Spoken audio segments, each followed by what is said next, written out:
Hello students.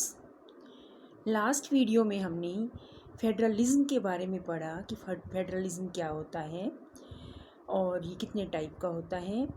तो आज हम इस वीडियो में पढ़ेंगे कि भारत कौन सी ऐसी विशेषताएं हैं जो इंडिया को एक फेडरल कंट्री बनाती हैं, जो इंडिया को एक संघीय देश बनाती हैं। आज हम उनके बारे में स्टडी करेंगे। तो कुछ ऐसी विशेषताएं हैं जो इंडिया को एक फेडरल कंट्री बनाती हैं। First is division of power, कि इंडिया में शक्तियों का विभाजन किया गया है, सत्ता का विभाजन किया गया है। The constitutional demarcates the power of the central and state government into different lists of subjects. These are three lists: union list, state list, concurrent list. Bharat के संविधान में केंद्र और राज्यों के बीच में शक्तियों का बंटवारा स्पष्ट तौर पर किया गया है। 3 सूचियों में किया गया है। ये सूचियां हैं संघीय सूची, राज्य सूची और समवर्ती सूची।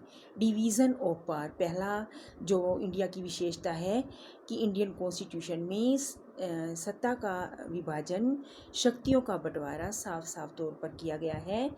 जो शक्तियां हैं वो 3 सूचियों में बांट दी गई हैं: union list, state list and concurrent list. संघ सूची, राज्य सूची और समवर्ती सूची।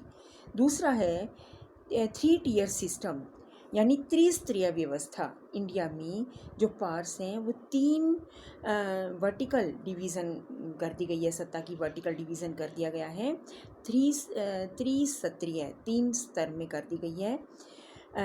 as we discussed earlier, under a federal government, different tier of government govern the same citizens. इसमें डिफरेंट जो स्तर हैं वो सेम सिटीजन्स पर शासन करते हैं। And this is true for India. India में भी ऐसा है कि केंद्र सरकार, राज्य सरकार और लोकल गवर्नमेंट एक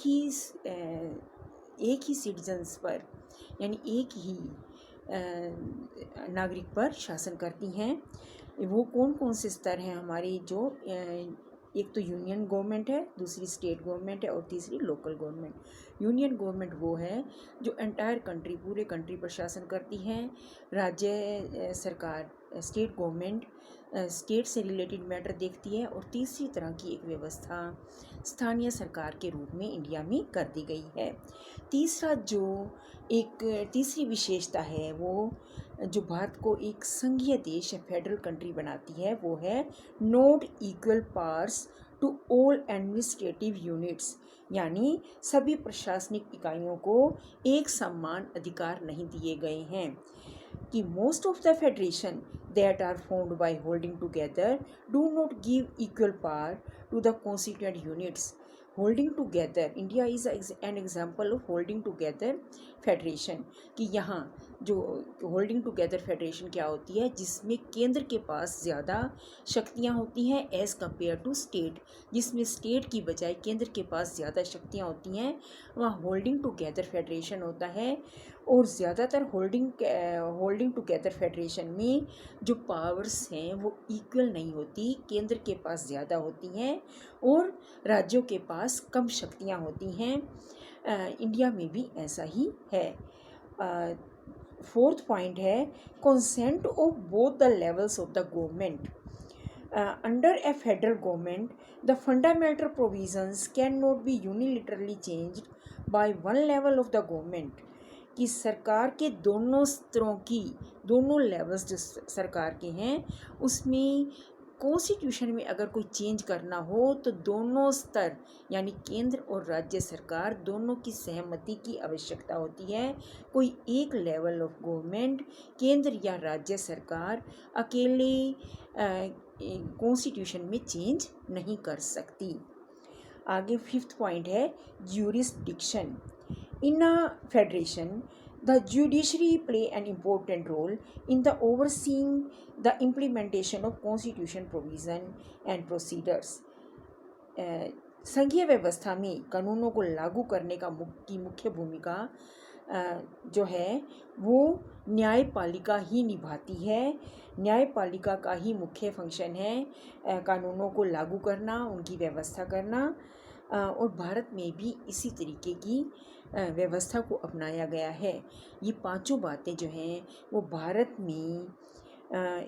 भारत को एक संघीय देश बनाती हैं। यानी जो ये पाँच पॉइंट हमने बताए हैं, ये पांचों पॉइंट्स ऐसे हैं जो इंडिया को एक फेडरल कंट्री बनाती हैं। मैं रिकॉल कर रही हूँ वो कौन कौन सी बातें हैं जो इंडिया को एक फेडरल कंट्री बनाती हैं। नंबर 1 है डिवीज़न ऑफ पावर। इंडिया में जो पार्स डिस्ट्रीब्यूशन है वो 3 लिस्ट में कर दिया गया है, union list, state list and concurrent list. जैसे कि हमने पिछले उसमें भी पढ़ा था, रेजिडुअरी सब्जेक्ट्स भी एक लिस्ट में रख दिए गए हैं।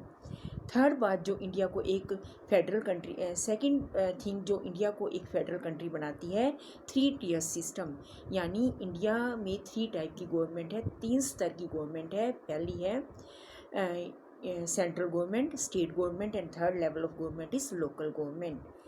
Third point, not equal powers to all the administrative units. यानी सभी प्रशासनिक इकाइयों को एक समान पावर्स नहीं दी गई हैं। इंडिया में भी केंद्र सरकार जो है वो ज़्यादा पावरफुल है as compare to state government. और फोर्थ पॉइंट है consent of both the levels of government. यानी अगर कोई कॉन्स्टिट्यूशन में अगर कोई चेंज करना हो तो दोनों ही टाइप की गवर्नमेंट, केंद्र सरकार और राज्य सरकार की सहमति आवश्यक है। और फिफ्थ पॉइंट हमारा है ज्यूरिस्डिक्शन, न्यायिक क्षेत्राधिकार। तो in a federation, the judiciary play an important role in overseeing and implementation of constitutional procedures.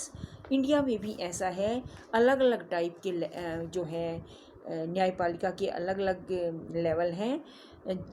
एक तो सुप्रीम कोर्ट है, यानी कि सुप्रीम कोर्ट, और दूसरी है हाई कोर्ट, उच्च न्यायालय और सर्वोच्च न्यायालय जो हैं, सर्वोच्च न्यायालय, उच्च न्यायालय, ये अपने अपने स्तर पर काम करते हैं। लेकिन जो विवाद की स्थिति में, यानी कि सबसे ज़्यादा जो पार्स होती हैं, एंड में अगर कोई विवाद होता है तो सुप्रीम कोर्ट का ही जो निर्णय होता है, फैसला होता है, वही मान्य होता है।